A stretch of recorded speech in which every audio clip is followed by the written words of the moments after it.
এবার হলো অজুকে কোন জিনিসে ভেঙে দেয় আর কোন জিনিসে তারা অজু ভাঙে না। মসজিদ দ্বারা অজু ভাঙবে কি ভাঙবে না এ ব্যাপারে বুঝে আসছে। মসজিদ বোঝো তো, মনি অদি। তো মসজিদ দ্বারা অজু ভাঙবে কি ভাঙবে না, তো মসজিদ দ্বারা তো অজু ভাঙবেই। মসজিদ দ্বারা কি হবে, অজু ভাঙবে। এখন মসজিদ দ্বারা যে অজু ভাঙবে, মজি বের হইলে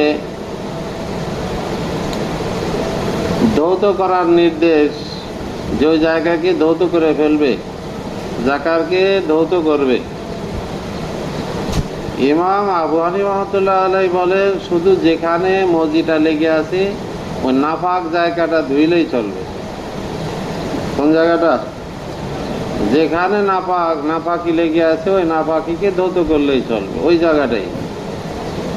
ইমাম মালিক রহমাতুল্লাহ আলাইহি বলেন যে পুরা জাকারকে ধৌত করতে হবে, পুরা লজ্জাস্থানকে ধুইতে হবে। ইমাম আহমদ রহমতুল্লাহ আলাইহি বলেন যে শুধু জাকার নয় বরং খুশিয়াতাইন সহ ধৌত করতে হবে।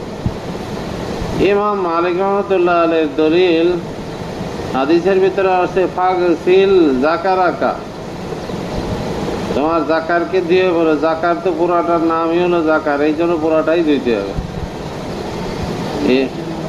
হ্যাঁ, মালিক রহমতুল্লাহ আলাইহির মত হলো যে পুরা জাকাত ধুইতে হবে। বুঝে আসছে? পুরাটাই ধুইতে হবে, তাই সেখানে নাপাকি লেগে থাকুক অথবা না লাগুক, পুরা জাকাত ধৌত করা। ফাগসিল জাকারাকা, বুঝে আসছে? ইমাম আহমদ রহমতুল্লাহ আলাইহির মাযহাব হলো যে শুধু জাকার নয় বরং খুশিয়াতাইন সহ ধুইতে হবে।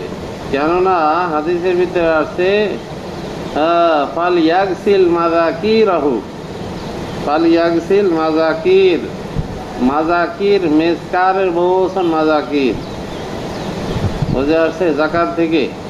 অথবা এটা বলা যায় যে এটা সিগায় জমা, ইসমে জমা, এর কোনো ওয়াহিদ নাই। নিসাউনের মতো, নিসাউন যেমন জমা, এর কোনো ওয়াহিদ আছে? নাই। ওয়াহিদ আনতে গেলে আবার মিন গায়রি লফজ হবে, ইমরাতুন, কিন্তু নিসাউন শব্দের কোনো ওয়াহিদ নাই। ওই রকম ভাবে মাযাকিরটাও জমা, এর কোনো ওয়াহিদ নাই। তো জমা যেহেতু ব্যবহার করছে, মাযাকির মুযাক্কারের আলামত দুইটি, একটা হলো জাকার, একটা হলো খুশিয়াতাইন, দোনোটাই দুইতে হবে, জমা ব্যবহার করা হয়েছে। বুঝে আসছে?